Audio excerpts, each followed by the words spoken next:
supply some pep because Tom is running low on pep. I'm dangerously running pep, and I know who the damn bastards who are do it to me. It's those people over at Zupa's. We went there for lunch yesterday, and I got something. I got something that I shouldn't have gotten. The lobster bisque? You went there. Food poisoning. Freaking Zupas. I love Zupas. You would. You basic. Welcome to the PARAcast. Welcome to basic bitch talk, where we talk about where we want. No, instead of getting the Red Lobster bisque, I got the freaking tortilla soup. Bad choice. Yeah, well, apparently, because Mexican, gives you the shits anyway, and then soup that probably just makes it worse. Well, Tom has to go to the bathroom about every 12 minutes, so if you notice some quiet from him periodically, that's at best it would be quiet. Hopefully. It would be really bad if it was like. Hopefully, he's gonna mute it, and he doesn't have a shit bucket over there. Something got smuggled in with the soup. Yeah, if you hear me run off and literally tear all the headphones and stuff out of the computer. Well, it certainly beats the time when Steve was podcasting. Hey, you promised. Dude, I promised, but Andrea still brings it up. All these years later, she still brings that up. It was funny because you had the handheld recorder thing and then the laptop, and if you just put the screen somewhere else, it was like, oh, but I wasn't thinking clearly, okay? It wasn't muted. He had to go. You guys just let things die. He was in the hotel. Come on, okay, let's get back onto something more interesting. How about a round of Squib Nandas? You guys go ahead. Poop Nandas. Listen, I'd be lucky if it was poop. Welcome to the PARAcast. I'm your host, Tomas the Boss Hernandez, living large and in charge and losing water weight by the second. Joining me tonight, the Glock trigger isn't the only thing enhanced in his pants. It's Steve Koski. Inside the waistband has several meanings. I'd like to get this inside your waistband. He's whatever right here. 2 hour ago writing. He's grooming new shooters into his depraved Shadow 2 lifestyle. It's Robert Wyatt. Hey kids, you want a Shadow 2? There's a correlation between people who are like, oh, I shoot new shooters with Robert. Yeah, I go shoot the new shooters with Robert, and their Shadow 2s that come out, and them eventually going to Robert and going, hey Robert, something's up with this, and he's afraid of meeting two people, Chris Hansen and the real Jared Stepp. It's Jared Stepp, everybody. Why don't you have a seat there, Jared? Why don't you have a seat? Would you sign this? Can you call your wife for us right here, right now? Absolutely. And then we're going to have the cops arrest you anyway. I haven't done much this week, but I did get kind of deeper into this HK book. And so I kind of jumped through originally all the ones I wanted to, but this is kind of an interesting pistol. I started off at the beginning. This is an HK4. And one of the coolest things, which I think, I don't know how these people could sit there and do it in 1964, and we can't do that now, was that it came with 4 conversion barrels. So you would have a 25 ACP, a 32 ACP, a 380 ACP, and a 22 kit. Is that just because all the Europeans can't have military cartridges? No, it's because so after World War II, there was a ton of the Walther PPs and PPQs. And it's kind of a Walther PP, PPQ kind of design. PPK design. And so they were like, well, and they had a contract. One of the military contracts was like, we need to be able to train with 22 with it for cheap. And so the crazy thing is that in this channel, it has 2 firing pinholes and this removable breech face that's held in by a screw. And so it would have a 22 firing pin that you could put in there and attach, or a 9mm or a centerfire firing pin that you could go in there and attach. And like, this is like 1964's technology, and we can't come up. These are German engineers. They don't care if it's 1964. They're like, we can do this. We can do this. It's going to cost $1,500 per gun. Yeah, it's pretty crazy because even in the barrel, you would see like these flutes or vents for pressure. It is pretty crazy. And I was just thinking, as like, we have all this machinery and all this CNC machinery, and we can't sit there and like it would be so awesome if you literally had the 22 kit built into the pistol, and all you're doing is removing a breech face and sliding in a new barrel. Well, Tommy, I have it on good authority from multiple witnesses and me watching people do it that you can, in fact, shoot a 9mm in a 40 Smith & Wesson. Yes, I've seen that. I've seen somebody do that too with somebody else. I literally have seen somebody else volunteer someone else's gun to prove that point. Yeah. It was one Steve Koski with one Carl Allred. It's good. Oh no, you can shoot it out. It's just gonna fire for in the brass. And I'll tell you. Hand me your gun. Hand me your gun. Let me show you. We'll prove it. We'll prove it right now. I'll even hold it. And I myself have fired a 357 SIG in a 40. That works really well. Yeah. I mean, your muzzle velocity is very high. Yeah. But it does leave the barrel. It's floating down there. I'll tell you when you shake it out. Yeah, exactly. What even happens to the brass in that situation? It becomes 40 brass. It just straightens right out. The next cartridge 357 is nothing more than basically formed 40 Smith & Wesson. Right. You can unform it. Yeah, you can actually like be at the range and stuff like that and pick up what you think is 357 SIG, and you'll look at the back of it and the head stamp is 40 Smith & Wesson. Correct. It's just wait, really? Yeah. Yes, real. it's just 40 Smith. And it's not quite this simple, but in theory, you can just kind of like run it through a sizing, the 357 SIG sizing die. But I think it might not do the neck length. It doesn't do it. Doesn't do it great, but I've seen him do it. Why is it 357 if it's SIG. 40 caliber? Because they neck it's a neck down. A 40 neck down to a 9mm. That was that case. It was one of the greatest 40 ways. Is the uncircumcised, and then the circumcised is the. Yes. It's just neck down. And so one of the main. No, I mean 357 would more be like the 40 that was in the pool. I was in the pool. But it shrinks. But its balls are bigger. That's kind of the funny thing about that stuff is I remember hearing them talk about taking 40 brass and then necking it down and reloading your own 357, and you could do it a few times, but then eventually what you would happen is you'd have the neck separate and get caught in the chamber, and the thing you'd have to do is get the pliers out and grab them. But speaking of doing that, I once had one of these moments where I knew better, but I couldn't understand what was wrong. We were out there at the range, and I was shooting a guy's mil-spec, Springfield Armory mil-spec 1911, and of course that's in 45. And he's like, oh yeah, here's some ammo, you can shoot it. And he handed me a box of ammo, and I put one in the magazine, and I put it in, and I loaded it, and then all of a sudden I noticed a plump on the ground. I was like, huh, why did the bullet fall completely out of the barrel? That's weird. So I picked the bullet up, I put it back in the magazine, I put it back in the gun, cock it, and then it stays in there, and I fire it, and then I can't get it. That's called a clue. I can't get it unlocked. And the reason I couldn't get it unlocked because he handed me 40 caliber ammo, and my dumbass literally dropped the slide, watched it fall, the whole case fall out of the barrel, went, that should happen, pick it up and put it back in the gun and fire it. So one round fired okay, and then the next one didn't? The one round fired, and then the case formed into a 45, and then it didn't want to extract or do anything because the geometry's all banged up and whiz-banged and weird. Right.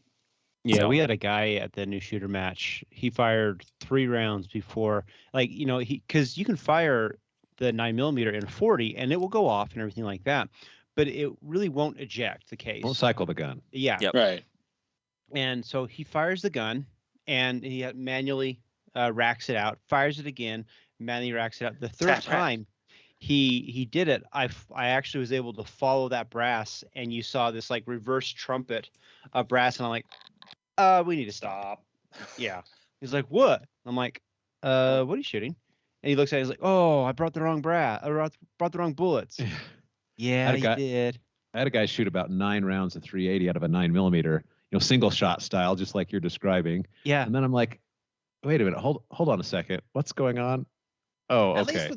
At least with the 380 and 9, it really is that there's not going to be any adverse effects, I feel. There's not really any adverse effects anyway. I can't think of anything that you can load and fire that really is going to cause a safety issue. It won't cycle. I mean, people fire 40s and true. 45s, 9s and 40s. Yeah. 380s and 9s. Like, it all seems to be okay. 300 black. Well, okay. 556. The one thing that I have seen is pretty funny. That'll blow up. Yeah, I've got it. There's a video of somebody doing it at the armory range. Oh, bad juju there. Yeah, that actually ended up being They did one it of at the those farm like. too. Yes. Oh yeah, I know who you're talking about. At the armory, it ended up being one of those things where, because for some reason, I don't know why, but they would just, like, the guys who were working there, they just hand people like full autos and say, "Good luck, go with God."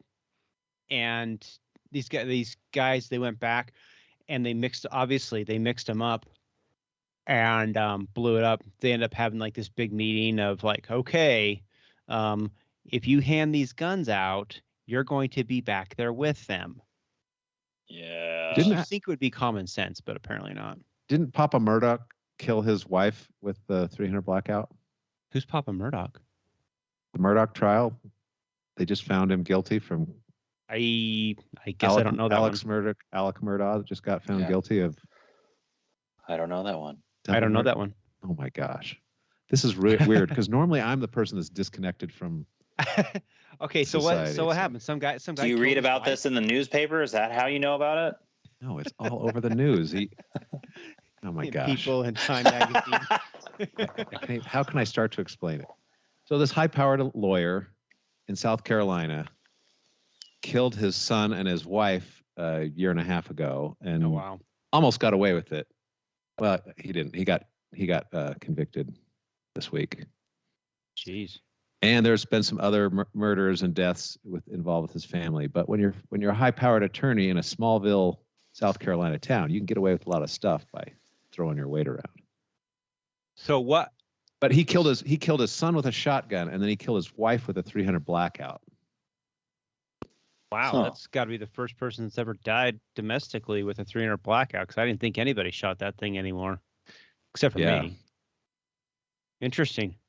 Well, there's a whole Netflix show about it, and I'm sure there's going to be more. This is like the OJ case of this era. So. Oh, wow.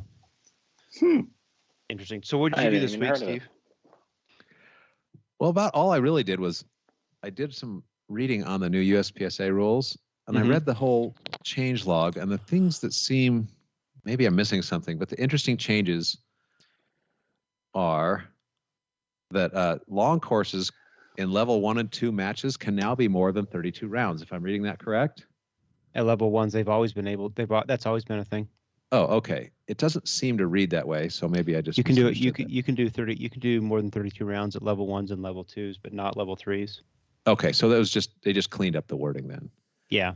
So the change that seemed interesting was the half-size targets can now be. Yeah. They can now have. What? You can have hardcover and hardcover. Hardcover or no shoots, as long as you leave 50% of the lower A zone. That's a really bad idea. I am not a fan of the half-size targets. The half-size targets are very much, they just get blown to bits. Yeah, you just have to. You have to replace them twice as often. Yeah, you just can't leave them up the whole. Well, the other part is too is like this the sticks that you put on there, the 3/4 inch sticks or whatever that you put on there, you got to take up so much of the damn target, they move. And like if this was still in a position where people were actually still shooting 45 caliber guns or 40 caliber guns, like they're close, and then so like the still have they're smaller, so you put them closer. That's the reason you have them. And so the amount of damage and muzzle velocity and stuff like that get hit on them, and then when you hit them close to on one side of the stick, the other side of the stick kind of moves and tears because they're short and they just get trashed. So I don't know. Yeah, I bought a box of them when they were first allowed because I was like, "This is great. I have my indoor match, and it'll help me to simulate distance, some harder shots." And honestly, after like 3 or 4 matches. Everything you said, the targets get obliterated. You have to change them so often. I mean, scoring just becomes a nightmare because they're just that much smaller. I was just like, are gone after like the 5th shooter. 100%, and it's just like it's not fun. The actual target's fine. It's just the logistics of using it in a match are just shitty, and it's not worth it. If you use them for rifle like 223, it's actually okay. Because it's obviously a much smaller bullet hole, and so the target seems to last a lot longer. And so in that regard, it's awesome. But no, it was a great idea that never seemed to play out for me. And I don't know. I don't think I'm the only person that thinks that. But okay, so I only really found one significant change, if you want to call that significant. Everything else just looked like minor wording cleanup. Oh, and there's some small changes to like a medium course can now follow some of the same rules as a short course. Yeah. Right. Just minor stuff. Yeah, the biggest change that really doesn't affect pistol shooters is to me, it was one of the biggest changes was they got rid of this thing where you could have a PCC shooter that would pick their gun up, and if they looked through the optic to make sure the dot was turned on and they weren't up on the make ready, they could be DQ'd for that. And I was like, that doesn't make any sense. I was wondering what that language was about. Okay. And so they cleaned that up, and they're like, no, that's not a DQ. You're just checking your optic. That's nobody cares about that. And so they fixed that. And that's a good fix. That's a good checking fix. if a dot is on or off, removing dot cover, turning dot on or off may be done in the casing, uncasing area, provided the PCC is flagged and the muzzle remains in a safe direction. Mm-hmm. And that's burn backstop is not required when removing or returning a properly flagged PCC to or from a vehicle, provided all other safety rules are followed. So you don't have to pull your truck up to the berm. Yeah, a lot of those rules, it seemed. If we get a tailgate that says safe area. The one area. You just said, Steve, was like, you knew there was some dude in the parking lot was just waiting for somebody to pull a PCC out and be like, hey, you're DQ'd, go home. It's just like, just dumb, just ticky tacky stuff. I remember I was at a national match once, and a couple safety officers. It was raining, so all the safety officers run back to their cars, and these guys are playing with a gun in like the hatchback of a car. And I'm like, gosh. You're safety officers at this match. You're not supposed to be handling that gun. And the guy yelled at me. He's like, well, I'm a safety officer at this range, and I hereby declare this as a safe area. Oh, that's how the rules work. Bam. Good for you.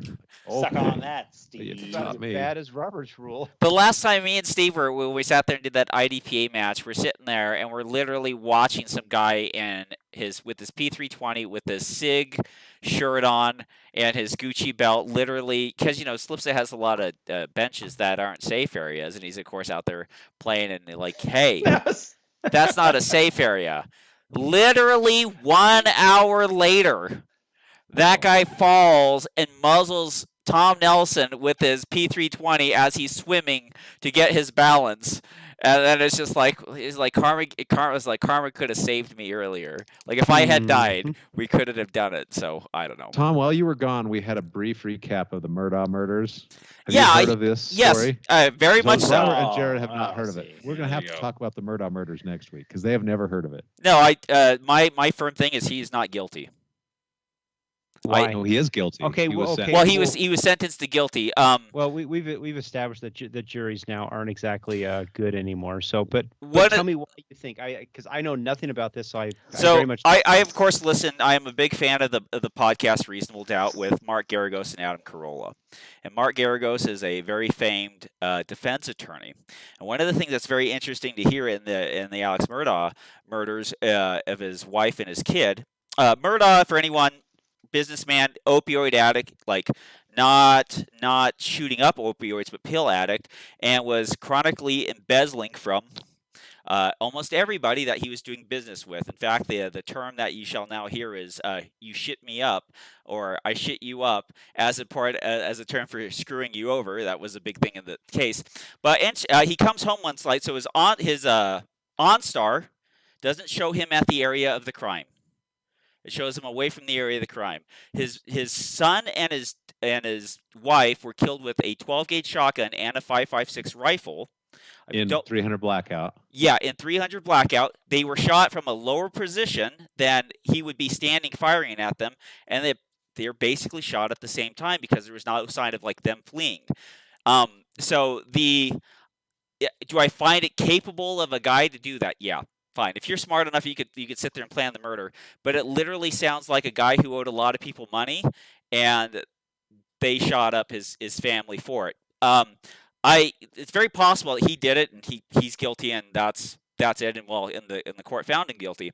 The one thing I kind of feel a little weird about is the lack of physical evidence of no gunshot residue on him. Nothing that really says that he was doing it. They don't know. There were the high speed stuff on him, on his shirt, right? The high speed blood spatter. Well, the one thing is that when you sit there and you learn, like on the high speed blood spatter and stuff like that, is that blood spatter stuff is not really very good. I mean, you have the whole entire Michael Peterson case where his wife fell down the stairs and they accused him of having blood splatter on him from hitting her on the head when he just simply had mere contact with her body. And then the splatter on the wall. And now they're like, oh, there might have been owl feathers in her hair and she might have been attacked on the stairs by an owl, not by her gay husband beating her with a freaking fire stick poker. So the interpretation of evidence is... Tom, but what about the video where you have he's on audio at the murder scene? Well, he the called. Video. He's on audio talking to his wife in the background, like 5 minutes before. I would have to hear that. I did not hear that part of it. I was just that was the one that turned the juror that's spoken out so far. That's the one he said the evidence that he said, because he said he wasn't at the murder scene until this TikTok video came to light, and you hear his voice at the murder scene. Yeah, and I can't remember if it was his son's TikTok video from earlier in the day or after. I remember hearing something about that, but as far as its full context, I wasn't aware of, because I'm listening to people talk about this and play clips of it without it. But I think it's a very interesting murder. Now, if I heard that someone had been killed with 2 different firearms, I would instantly think, well, they got shot with 2 different handguns. But when you hear that 2 people at the same time got killed with 2 different firearms and they're long guns, you're like... You don't have an underslung shotgun, Tom? Well, the one thing I remember is like shotguns are pretty good at killing one person. They might kill the other person. It's not like I sit there and I go, I shoot my kid with the shotgun. It's like, this bitch is gonna need the rifle. It's not like I have that kind of idea. And the other maybe in planning for this thing, he was watching a lot of T-Rex like talks videos or something like that, and he was practicing his transition drills. Yeah, maybe he was doing something like that. I got nothing. I mean, I'll be honest with you. Maybe she had the rifle. Bring up is pretty good. He killed her with the shotgun. Then he got a new gun and he unlocked it. So he picked her gun up and he's like, "Oh, cool." And then she shot the next person, like GoldenEye. And the other part is too is like the other problem, it's pinning down timelines. Like the defense had to change their timeline earlier on because they found out stuff didn't actually work out. It's just a very weird thing about. There's a show on Netflix you're going to go watch. Look up Murdaugh, Murdaugh. Watch it right after all Tiger about King. this. Tiger King, yes. Jerry, it's a couple levels above Tiger King, but it's kind of the same level of sleaziness. Yeah. Tiger King is really, really, really low. There's that Michael Peterson one, the one I was talking about with the wife, The Staircase, which is also on Netflix, because he had them film that, and it just comes back that the guy was just literally spent 8 years in prison and was exonerated for something he clearly did not do. And so it's believe me, here's Tom's priority on the justice system. I want the guilty to be punished and the innocent to be let free, and any part of that is actually terrible. Above that sits the effing rules. And I would rather see a guilty person go free as long as all the rules are followed. And so that's me. And as long as the rules are followed, it's just hard. I hate our legal system. I hate our legal system so much. You are the legal system. I know. It's terrible. Tell us, Jared, what are your thoughts and what are your recent interactions with the legal system? Oh, just everything's broken. Everything's broken, and everything is. So just the other day, I went to court on a burglary case where a crazy ex-girlfriend came over to this guy's house, basically knocked the door in and attacked the guy and his new girlfriend, punches them, attacks them, gets in a fight, and then takes off. She's drunk and she drives away drunk. We find her, and we go talk to the guy. There's evidence that a crime happened. There's evidence that that's exactly what happened.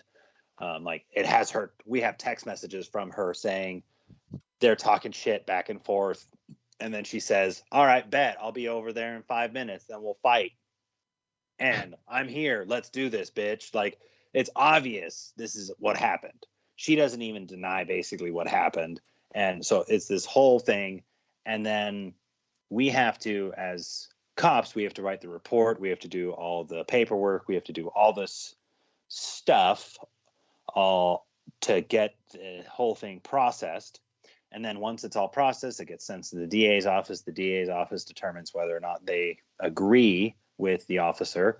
And then if they agree, they file the charges officially.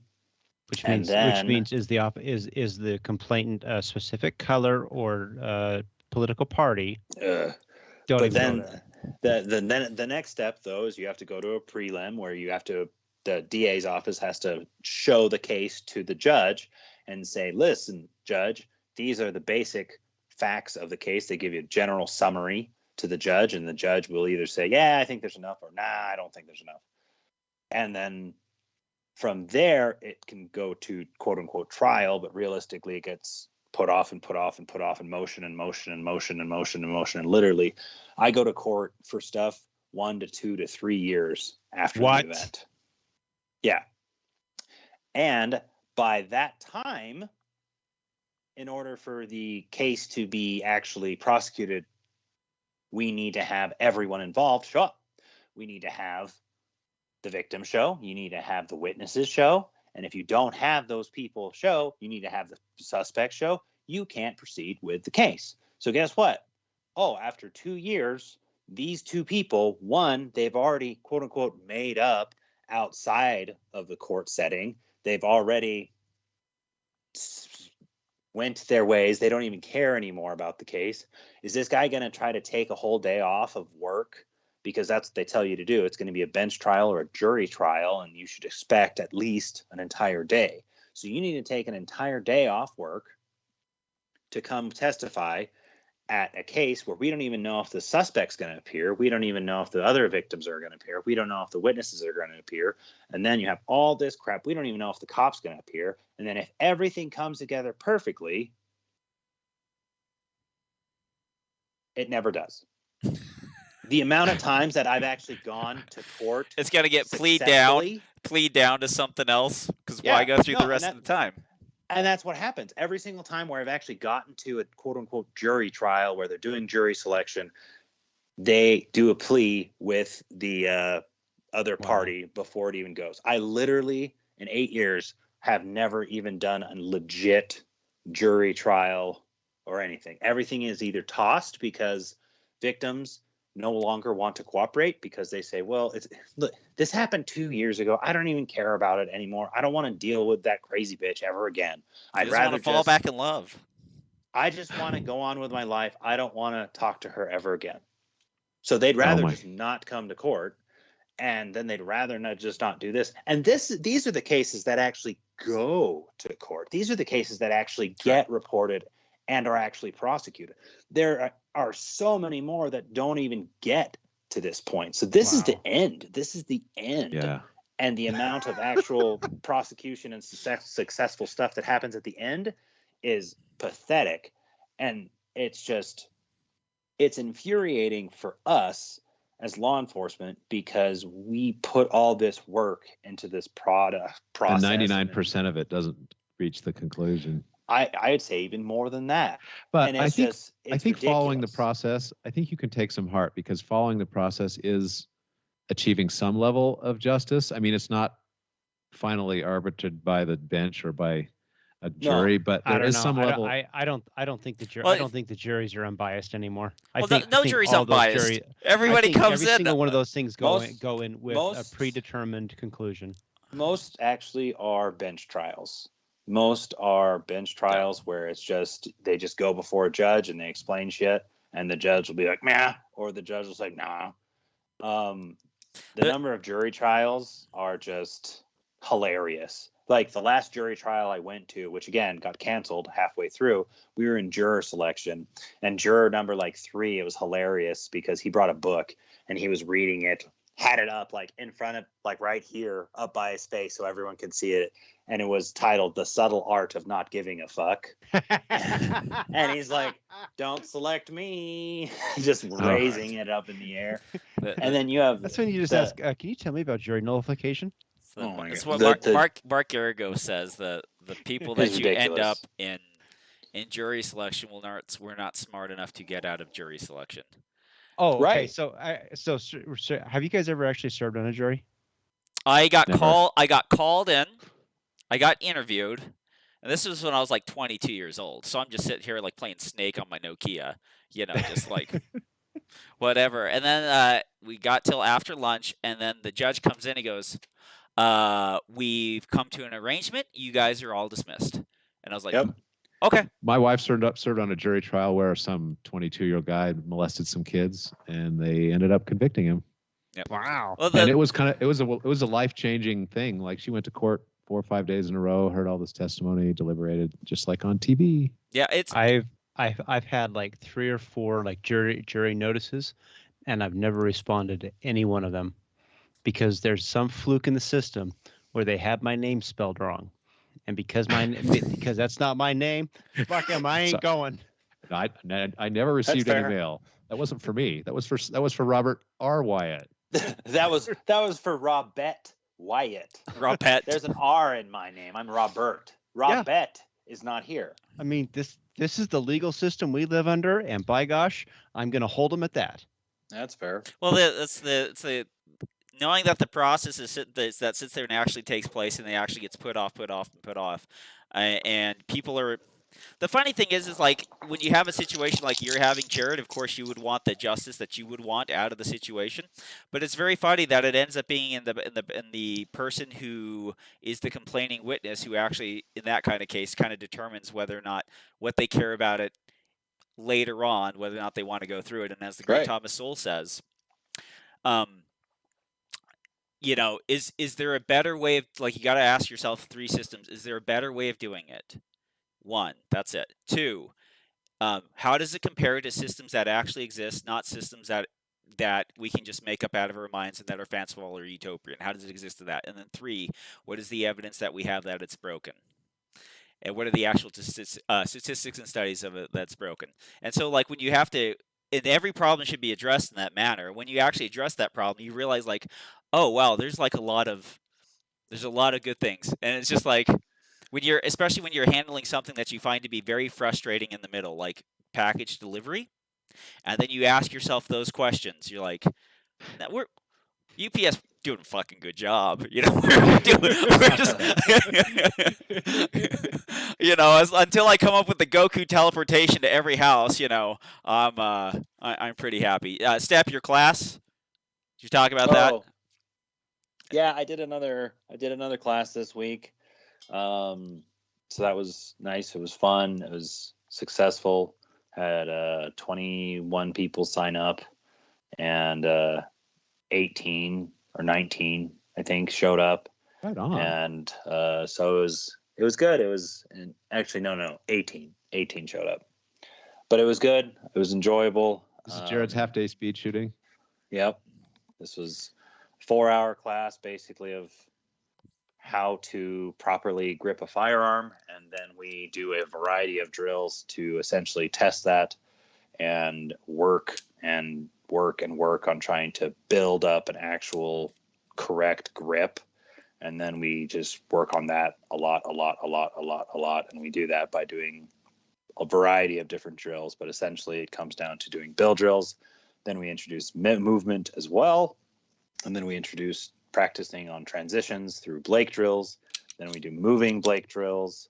And it's just a variety of things to basically test to make sure you're actually gripping the gun. Because in my experience, I swear, like, no one except like actually good competition shooters are gripping the gun correctly.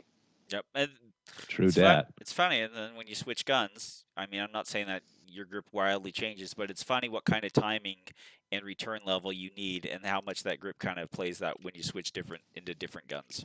Mm-hmm. That's why I just have a 100-ounce gun, because then it doesn't matter. Then it's all the same. It's all the same whether it's 10 millimeter or 9 millimeter. That's what we talked about as well.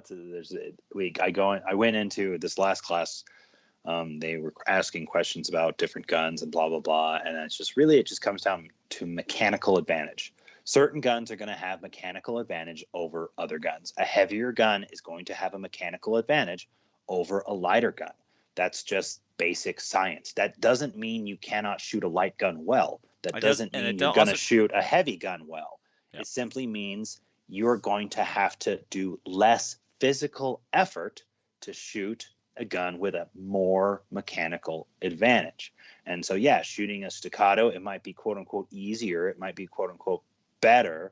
But really all it is just it's a slight mechanical advantage just due to the weight of the gun, the balance of the gun, et cetera, et cetera, et cetera. But you can get a lot of that with a Glock or a M&P or a Canic if you just know how to actually spec out a gun, and you can get almost the same mechanical advantage if you do it the right way. But it was an interesting class and it was fun. We did the morning class was more of an advanced class, and the afternoon class was more of a basic class, just because how it all shook out. We had all the guys in the morning class were officers who have been to UPOA matches, who have competed at some level and actually been to matches, and they all they did about most of them were between the 2 to 3.5 second build drill range. And we worked on their recoil control a bit, and we worked on their grip a bit, but a lot of what we did, we just started working directly into movement. We started working onto transitions, and then we got a wall, and we were shooting with walls and shooting with targets over here, then moving. I thought you were going to say through walls. Over here. Shooting dogs through walls. One of the guys shot straight through the wall, but it was fun. And then we were trying to do the shifting gears where you're shooting up close at these open targets, and then shifting gears to hit a far steel target out at 20 yards. So it was fun. My favorite compliment of the day was a shooter who had taken a JJ Rakaza class, and he's like, "This is just the same stuff that I learned at the JJ class." I'm like, "That's good. That's right? Nice." Isn't that good? I feel like that's good. You can call me JJ Jarrett. I'm a different Filipino, but yeah. So when are you teaching this class again? How do people get signed up for it? I'm doing it again on April 1st. I'm actually going to do a practice score, which I think is sign up, which is going to be a little bit easier and a little bit nicer for people to follow. So building that on practice score. I thought you were talking to me about this. I think that's the great idea, because you can literally put practice score the drills in a tablet for the class and post them for people to see what their drills were later on. And just I think it's a brilliant idea. That's one thing that people have really liked about the class, because I write down all your times. I write down, okay, this was your build drill cold. This was your initial build drill. Then you did a secondary build drill. Then we did a third build drill. Then we did a moving build drill. Then we did another moving build drill. Then we did a Blake. Then we did a moving Blake. Then we did a Blake involving a wall. Then we did a Blake involving a steel. Then we did a this. So I write down all these times. And then at the end of the class, I'll try to send them out to you and say, hey, these are what your times were for these drills. This is also a very important part of shooting at a high level and getting better, is actually documenting and knowing your standards and documenting and knowing what you can do. Yep. And then you can say, okay, well, if I can do this, how do I get this better? Where do you get the time? Yeah. Yep. No, I forgot to mention earlier, I got my appendix draw to be consistent about the 810s. Now I just 8.5, 8.6. So now I just need a banging of a 14 or a 13 split, and I can possibly achieve my goal of hanging twos anywhere on a piece of paper. Well, anywhere on a paper target. So working on that. What kind of distance? 15 splits? 7 yards. Okay, hanging 2 on 7. You're not talking A or down zeros. We're talking 2 non-scoring hits. That's part of the goal. If I see 2 grease rings on the top of the head, guess what? I did it. Yeah. So how much faster do you have to get your draw then to actually get? I can't get the draw any. I can't get the draw any faster than that. I can't.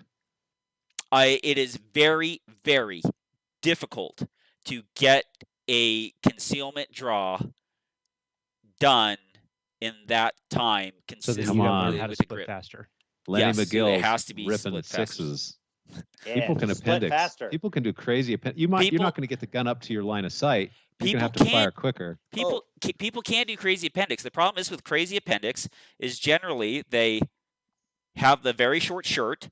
That helps them because then it becomes much easier to clear. They also and then they're also their hand staging position. Oh yeah. can be They making might like be cheating on their hands, right? yeah, you can cheat on the hands, and if you have a short garment that doesn't stretch, but if I actually wear what I'm wearing on a daily basis, Well, it's a little bit harder. it's also depending on the holster, because a lot of these guys that go and they show off their holsters and their appendix carry and these quote unquote Instagram appendix shooters. No, not even Stepan. I'll just say it. Scott Jedlinski with Modern Samurai Project. I really dislike him.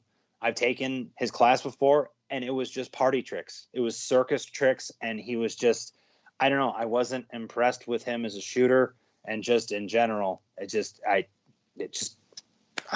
don't know what to say. But if you see his holster, in my opinion, it's not like an actual holster that you would carry on a daily, because my appendix holster. So hang on a second. There's a difference between, like, for real, there actually is a difference, because I know Stepan had one that he really designed that so that he could shoot in USPSA, but like they actually have holsters that are like, this is my gamer appendix. There are ways of gaming it to make it way faster to draw, but would not make it concealment. I thought what Stepan did was actually really clever, but I didn't know that people did that. If you change the height of it, that's the easiest way. If you make that grip come out, so if your gun's right here, and if you actually are trying to conceal it, higher above the belt line, conceal it, you're going to try to put it lower in the belt line. You're going to have to try to actually, hide it. Gotcha. But you have these guys who have it higher above the belt line, because you can adjust these holsters. You just zip, zip, zip, and move these clips. And if you make it a little bit higher above the belt line, it is way faster to draw out of. But it prints insanely. Yeah, there's also so you can you can make it interesting. This, like, I got it so where I can get my fingers around it. I've had some holsters that are basically buried down in there. I carry it so I can get my fingers about, quarter of an inch above the belt line. The other thing that they can sit there and do is they can take it and they can build it out so, like, your body's here and the pistol is hanging farther and farther out. Gap. There's more of a gap. Seen people do that. So that you can sit there and bring it up and then rip it out. And so, there is a mathematical solution of checking certain boxes and taking them out to basically make the appendix draw faster. And believe me, what I'm doing is a parlor trick. I have no need to do this. I'm quick enough, and it's not really helpful. It's just the thing I want to do. But they're trying to do it with legitimate, like, street carry gear and have it still be concealable at the same time is kind of it's an interesting thing, but there are ways of gaming it. It's just like saying a outside the waistband holster on a hanger versus an outside the waistband holster. There are different things that you can do to make it happen. So you're rocking a .86 with fairly realistic gear. Yeah, stuff I carry. That's pretty legit. My T-Rex holster, and then I also have my inside the waistband. Like, I went to Zupa's yesterday and got food poisoning. With 42 and 16, 58 rounds of ammunition on me. You're going to set off the metal detectors. Jeez. I am the metal detector.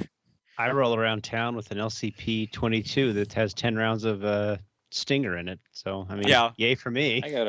I go to work with less bullets than that, Tom. I know. Sometimes it's kind of one of those things. It's like you're holding off the weight when you can still do that. I accidentally drank some water, and I'm like, oh wait, you have the stomach flu. This is coming back out. I'm just so thirsty. That's like that Mossad video, or Mossad Ayub video that they put out this week. He's wearing one of those shoot me first vests, and he's just pulling just tons of shit. Oh yeah, that was great. Yeah, it was really funny. Have you seen that, Steve? No. I'll find it. And we'll send there is one that Mass did where he's like, how many guns can I get on me? And I remember him telling the story. It's like they broke some record, and he had like a gat in the hat and all this stuff. And like he says, like, once we started taking off the clothes, we were done shooting. I found 5 more that they didn't even know that he had on him. So the funny thing is, like, it's very weird, at least reading in some of these like historical books, especially from like the Vicker series where you hear stories about it. It's very funny how the turn of the century, when crime was really, really prevalent, when crime rates were really high, how many 22, 25, 32 ACP micro handguns. It's like all of a sudden we rediscovered like having really small guns was pretty cool. But the prevalence of all these things, and like we knew as kids, because we would grow up in kids and you'd go talk to somebody and they would go shooting with you and your dad, and they would have some like tiny little 25 caliber pistol or whatnot, and it's just like, and we really haven't seen those because we see the ballistics, but I don't know how much is selling it because I know I'm sure as hell running away from a 25 ACP. So just weird stuff that if how like we went from having really concealed handguns into like being sold full size or being sold on something that's a little bit else, but still rolling specials. Rolling specials, 14 round 9mm Glocks and stuff like that. So backpack guns. Yeah, MP5Ks. First of all, shut keep up, your voice down. Shut up. Shut up. Well, speaking of history, I mean, 30 years ago this week, the ATF got shot up by some fine, loving Christians. Hey, listen, So, we can't find screw the door. you, ATF. We can't find the door and find out who shot first, but we know who won the first gunfight. Yeah. So Good luck for ATF. I just remember the video of them with one of the officers shooting a 10mm Glock, because that was one of the things that they had back in that day was the 10mm Glocks, and of course the guys trying to throw in flashbangs at the window and then flashbang in their teammate, and it's just really. Anyways, if you need to carry 87 guns on you, head on over to Dominate Defense. Use promo code PARA10. I've taken mine off and put it on at least 8 times today, and probably will do it soon again. So check them out. Best belt in the industry, best speed belt in the industry for competition. Anything you need, duty belts, they have it all covered for you. Dominate Defense, promo code PARA10. PARA10. Also, use the same promo code over at Precision Holsters. Check out their fast holster and head on over to Rune Tactical. Get an extra bullet in your gun. If Aaron could get an extra bullet in this HK45 magazine, that'd be great because then I could get it up to 10. Telegram, questions, answers, maybe. You type, we read. From Manny Talks, one of a very fine podcast, unlike ours. How many magwells has Robert purchased for his Shadow 2 for limited optics? None. You could have more weight though. Oh my gosh, you're right. You're right. You could add 12 more ounces. LKGrips.com. Ordering now. Brass magwells. I don't. But that's the problem is, I mean, I got the Shadow 2 to where it's balanced correctly, and so I don't really need to do anything to it. But beyond that, well, that was the problem, Jared, was, I mean, you do one thing and to try and, because it's so front heavy stock. So you're like, okay, I'm going to put weight on the back. Problem is it weights it out to the back. Now you got to balance back to front. It's a terrible situation. Just trying to solve a problem when you could just go buy a good gun that's already perfectly balanced out of the box. The Shadow 2 like was a staccato. Not. Oh yeah, absolutely. Yeah. Of course, my staccato, like it doesn't have serrations that are ground down with a Dremel tool. Listen, bitch. That gun was 50% off. He got cheap, all right? Because they took 50% of the gun off. I find it very. I think I'll just order one of those Magpul Glock magwells, for my 34 because it's just going to be very. It's just going to see where everyone goes to, where everyone goes for the competition, because like why shoot carry optics if literally it's going to be taken away by limited optics. So I'll just carry one in the bag. That was a weird thing that I had happen yesterday. I didn't even shoot that much. I probably only shot like 100 rounds, through the course of the class because I was doing demos and stuff. But I had a bad hang fire. What? And it wasn't even my reloads. It was this factory ammo that we got from the Czech Republic or some shit. But it was factory ammo, and I went to go do a demo, and are you ready? Stand by. Alex Coco was beeping me. I draw and shoot, and it goes. The primer sound, the pop. Mm-hmm. It does the pop. And then you hear me reset because it's me. I reset the gun and was already ready to pull it again, but nothing happened. And then it went off. Wow. So it was like, pop, bam. And everyone's like, what the fuck? And I was just like, I'm having a bad day, guys. My Glock wasn't working, and now I just had the most massive hang fire of my life with factory Well, I'm glad to ammo. hear that story because I've never had a hang fire. And when you've shot hundreds of thousands of rounds and you've never had a hang fire, you're tempted to be like, that doesn't exist. That's It a fairy never tale. happens. Oh, Steve, So I have a that scared the 303 British. bejesus out of me, though. I have a 303 British, and this was years ago. It's probably like 10, 15 years ago. We found at a gun show there was like a surplus box of 303 old cordite rounds from 100%, total 100%, and I would say 1 in 3 had a hang fire. Like, oh my clicks, gosh, boom! Like, holy crap! And towards the it end, would be fun to shoot it up, except if it goes click. When do you put it down if it doesn't go boom? Well, that was the first time it ever happened. I had the gun sighted. It goes click, and I start dropping the gun. Boom, and it's just like, and so like my brother-in-law, he's like, if it does that, just keep pointing at the target.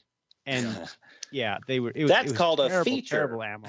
Well, these are non-Western world problems now.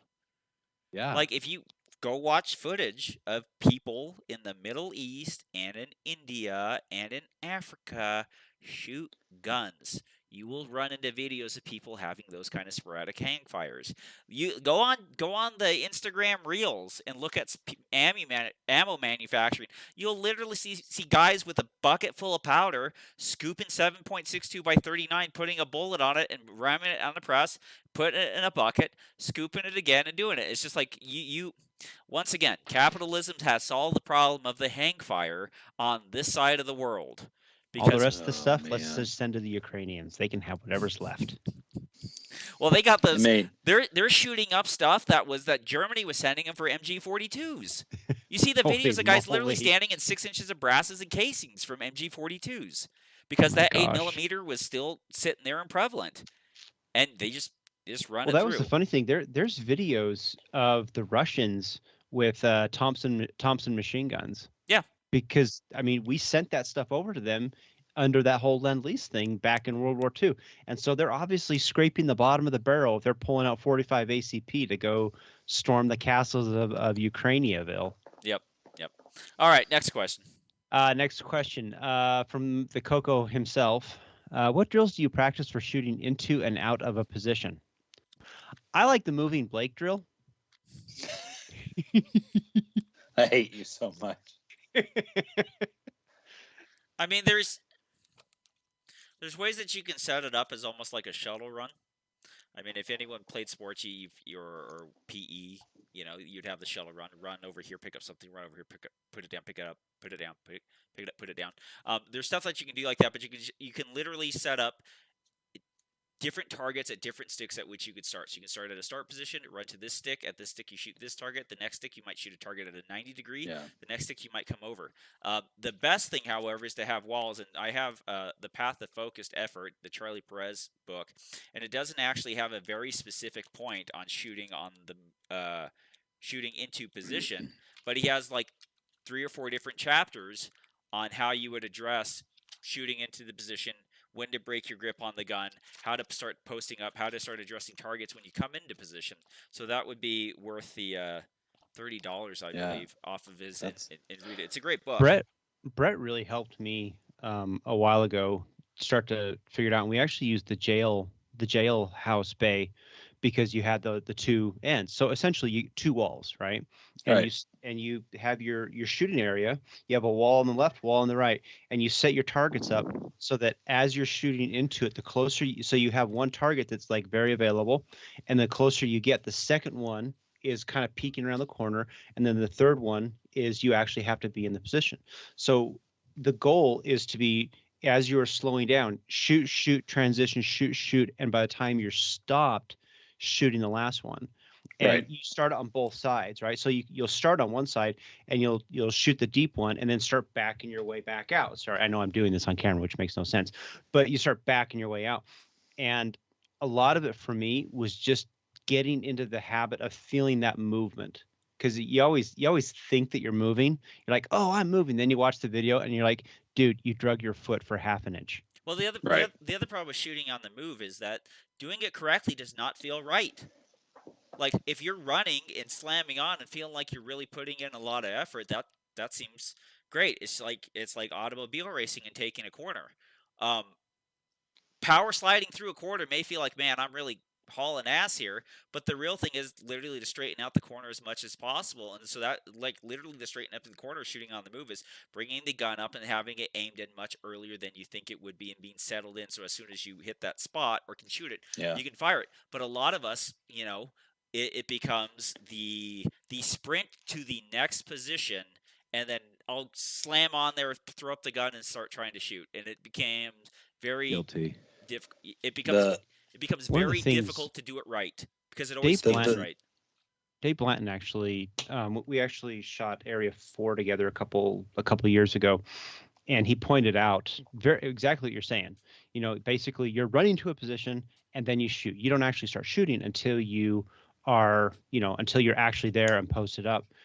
And I'm not great at it, but one of the things that I've started doing is I start shooting that gun, like 1 or 2 steps before I think I should start shooting that gun. Yep. And I get the gun out there and I just start shooting. And I know I'm usually going to put, 3, maybe 4, because I'm going to like be walking them in. But it's just the idea that I get in my head, I've got to get that gun up quicker. It helps me to shoot in and shoot out. I'm not saying I'm right. I'm just saying it's something that I've been experimenting with. There are basically 2 methods to get that faster. You can either 1, just actually shoot faster, or 2, you can shoot sooner. And that's what Tom and Robert are talking about. Actually getting the gun up, having it ready to go as you're entering the position. And yeah, that's all. I do exactly what both of you guys said. Just work and run left, right, and just work on getting the gun up sooner and shoot faster. So work on getting the gun up sooner, shooting sooner, and then leaving sooner. That's low-hanging fruit in the competition world. The other low-hanging fruit on the transitions between one array into the next array, and I don't care if that array's 140 degrees to your right or if it's literally through the next port. One of the things that happens is you are very good as a human at moving into those positions, like pretty quickly. Like we literally, when you first starting USPSA and you look at one position moving to the next position, you will overestimate the steps. And then when you actually step it out, you're like, that was 7 steps. Doing it this way is 8 steps. So the steps aren't really that big of an issue. But what people will do is they'll break down the shooting position instead of trying to take the gun and slam it over into the next one as quick as they can, because the presumption of the distance means that they'll kind of bring in their arms and try to make movement into that next position, then bring it up, when simply they can just crank that gun over there and, as Robert is saying, start making those shots 2 steps earlier. So that's another way of thinking about it. Finish target, crank that gun over to the next one, of course, without breaking the 180 or what we affectionately call the 187. So you can do that. So Joe Clark actually talked about, he talks about all the time, and I it's from Ben Steger too. I mean, like when you're going towards that first spot, that if you're coming into the position, not if you're shooting out, but I mean, really like focusing your eyes like on the little cross of the point of the target. Mm-hmm. And the nice thing about shooting into those situations is you can see those bullets impacting. If you're staring very hard at that thing, it helps. And honestly, Alex, I think in your case, the best thing you can do is get comfortable with shooting a lot quicker and keep pulling the trigger. Because I mean, like watching, I've watched some of his videos. I mean, he'll go boom, boom, boom, boom, boom, boom. It's like, no, you got to get in there and go boom, boom, boom, boom, boom. Yeah, you have to. That's the whole point of that Blake drill, is that your splits and transitions are identical. Yeah, and you do that by just forcing yourself. You have to take the corner at the speed it's meant to take. Yeah. So I pretty much have a perfect demo of that on my Instagram page right now for the training. So my training company is called Waypoint Training. It's on Facebook and it's on Instagram if you want to follow it.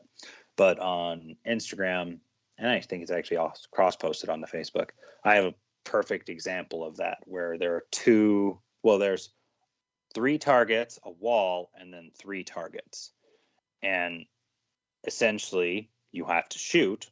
You start on the left edge of the left target. So you need to shoot these 3 and then shoot the other 3. But the right way to do it is to shoot these 3 on the move as you're planting to get to the position to shoot the next 3. So instead of doing 1, 2, 3, 4, 5, 6, move, 1, 2, 3, 4, 5, 6, it's 1, 2, 3, 4, 5, 6, 7, 8, 9, 10, 11, 12. And the speed of your transitions, and like what Tom was talking about, aggressively driving that gun from target to target to target, even if there's a wall in between. In that video, you can see it's 1, 2, 3, 4, 5, 6, and the transition between group 1 and group 2 was the exact same as the transition I had between my targets. The splits on those, it was literally all of them were 0.18, 0.19. So I was able to do 1, 2, 3, 4, 5, 6, 7, 8, 9, 10, 11, 12. So I was able to, I think my total time was like a 3:10. But it was good. I think so much of this stuff is you need to get out there and actually just make the time work, regardless of the hits. You just have to make the time work. And along the way, you're going to figure out what the sight picture needs to be, which is good. But then, a little bit down the road, you're going to be able to look back and say, okay, this is what I thought was correct. This is what I've learned in the process, and this is what I'm doing now. But until you take those first steps to get outside your comfort zone and just accept that you're going to have some dog crap hits, you're going to keep playing the safe game of post up, A, transition, A. You just have to get comfortable with slamming that gun, left, right, and center, and hard focus on where you want those bullets to think. And in the process, I think it's going to help. I could be wrong, but just stuff I've thought about. Just a little note on this. I think Robert brought up a very good point of being absolutely specific in the aiming point. And I've more and more as I've Tom, your audio has changed. We can barely hear you. Something's gone weird. How about now? Is that better? No, you're still barely there. What the hell? Don't worry, I'm still not going to edit it. Now, anything? Yeah. Fine? Yes, better. You're better. Yeah. All right. Okay. Robert brought up the point of aiming at a very specific point. As I've done this more, I am starting to believe less and less that there is an actual advantage of just throwing the gun out and winging it. Of course, up close targets, fine, or whatever like that. But the idea of even looking at it at a point on that target and trying to bring that gun, transition that gun exactly to that point is there's no degradation to it. Of course, there are some targets we can sit there and just go point at 2 and hit 2As or whatever like that. But I think it's very advantageous in the dry fire to literally, as you're trying to work on like the same drill that Jared is describing, 3 targets, a barrier, a visual barrier, and then another 3 targets, is to be very specific at the aiming point in which you're trying to drive the gun to on each target. They'll prevent you from shooting in between them. It'll also give you a rhythm on which you should fire the shots. So the point is not to just fire the shots in the rhythm to make it sound nice. The point is to actually move the dot or the sights to that position within that rhythm. And so that means you have to do 2 things. You have to get it there, and you actually have to get it to a specific point. Because if you're not practicing at getting it to a specific point, you're technically not doing the drill right, fundamentally. Like, be very specific in the aiming points. And the other thing, the other epiphany that you'll have is, like, the more specific you do recoil control with your eyes. So you know how much recoil control you're actually needing to put in the gun by having a specific aiming point and where the dot is and where it's going up from and where it's returning to. But if you just have it on brown, the recoil will always look like it's either smaller or bigger depending on the target. So you actually get more specific input to put into it by being specific at what you're aiming at. Yay. All right, Dirk Hopkins, in all your infinite knowledge, do you see it flooding in Salt Lake City or controlled constant dampness? I know the hellscape that I work in every day with 200 inches of snowfall already this year, that they are planning for flooding because most of them on the lower end are right next to the Provo River, which means the water table is 0. And everyone up in the cabins is worried about the mass flooding because it's just going to run downhill and sink into the ground. And there's potholes everywhere, even at higher elevations, because of the water table, which is the water that is in the soil is already moving soil around. And there's gigantic potholes that are knocking everyone's four-wheel drive tire alignment out of position. It will be a hellscape. Because I believe, what was it, Steve, 1983, when they had that huge mudslide? In Thistle? Yeah, it is going to be bad. Well, 1983 is when we also had the flood, all the floodwaters running down State Street, Salt Lake. Yeah, people were tubing down State Street. Yeah, this could be the same. Well, no, now we have the Bangerter pumps to help out. I mean, we literally have the two reservoirs I drive by Deer Creek and Jordanelle every day are at max capacity, and then having to. They're getting to max capacity, and they're actually trying to drain it to have room for all that's up there on that snowpack. The greatest thing that would ever save us, if we had 33-degree gradual melting. We need a real late heavy snowstorm, and then it'd be like 75 degrees 2 days later.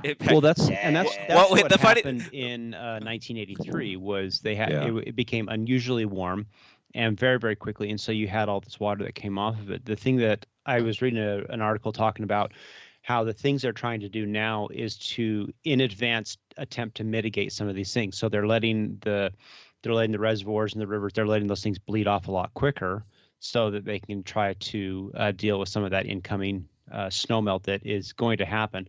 They're estimating that we're still going to have snow through March and into April. Well, this is the thing. This is the thing that worries me about that. Is that predictive snowfall? I know. The worst thing that can happen is that predictive snowfall becomes 34, 37-degree rain. Rain melts snow. Here's the thing. Melted snow and rain are actually just water. And what we're worried about is water. So if we literally start having 40-degree rain showers everywhere, good night, everybody. Have fun. The funny thing that I always get a kick out of is when you have situations like this, the environmental lobby will yell at you for years saying, we're in a drought, we don't have enough water, you need to conserve your water, and then you'll get tons of water and they'll be like, it was too much water, now we don't have enough because it all just went off. And it's like, would you guys make up your mind? It's just like, what's great is reservoirs. Why don't you let us build more reservoirs so we can hold this? Because right now we're at the point where we have these reservoirs and we can't even hold the water that we have. It's a good problem to have. I mean, there's no doubt. In Utah, there's no doubt. I mean, even with all this water that we're getting, which we legit need, it's not enough. We've gone through a drought for many, many years. We absolutely need it. And if we had another year like this, that would also be a good thing because the water all flows downstream. It gets into California, Nevada, all those other places. Yeah. So we do want it. It's a problem right now. And one of the things it's a problem for a week or two in the spring when it comes out of the mountains. Well, the other we problem have 1983 as an example of things to be aware of, and so we're able to use the knowledge that we learned there as things, hey, let's be aware of this and try and take steps early on. I just literally Spencer Cox came up to the Jordanelle Reservoir last year and was talking about the the drought and how bad Jordanelle Reservoir was, and I don't believe at one point he brought up the 1,000 houses they added that draw from the Jordanelle Reservoir. Hey, you shut your pie hole, damn it! That's how I have a job. I understand, our fancy vacation homes. Our population has grown up as everyone leaves California, and it's like why is the Great Salt Lake empty? Why is it empty? Because we're pumping it empty. I'm watching them have a reservoir pump up to the Mayflower ski resort that they're doing, and they're also pumping down to a place called Benlock Ranch, which is putting up 400 luxury homes. And what's going to be in between those luxury homes? A golf course. Guess what needs water? Golf course. That's different water. Guess whose bills need to be paid? Mine. So I'm okay with this. I can hate Californians all I want. I can think they're scum, but I'm really grateful when they come and spend money by having me to draw them a house. So I just want another reservoir. That's all I want. I just want places to put water for the demand. Anyways. Last question from Yemen. What do you guys think about the faster board meeting communication? I do like the faster. If you guys are on Instagram Reels, you can follow Mr. President Eman, and he'll literally every time there's some news, he pops up there and spills the news of what has been declassified or information that has been voted on, and so it's been pretty nice. I like it, but this is going to sound super bitchy of me. Can we get a TLDR at the end of them? At the Just beginning. a nice too long didn't watch, too long didn't read. A summary at the end. TLDW. We need we got limited 5 optics. second. Exactly. Well, we need a 5 second blip. Well, that's the world we live in. You would do now. it. You do it at the beginning of the video, and then announce exactly who you are, and then go into the long part of it. That would be the need, and some hot anchor to do it. I believe that would really help out. Not some broke ass Asian. Not some broke ass Asian guy just sitting there looking at me. What the hell? Some random gun bunny who apparently might be coming to Utah. There you go. With a shotgun. It's not bunny enough for some. Anyways, thanks for listening, downloading, subscribing.